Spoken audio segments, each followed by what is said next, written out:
बोलटी में गिरल बाई नार जिला हिलल बा। बोलटी में गिरल बाई नार जिला हिलल बा।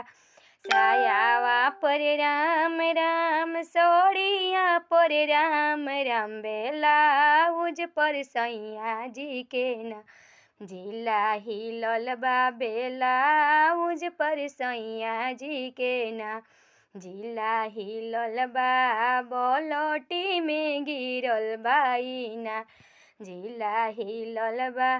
चूड़िया पर राम राम कंगनवा पर राम राम चूड़िया पर राम कंगनवा पर राम राम।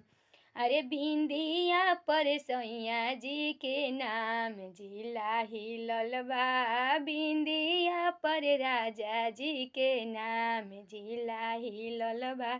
बोलटी में गिरल बाई नार जिला हिलल बा।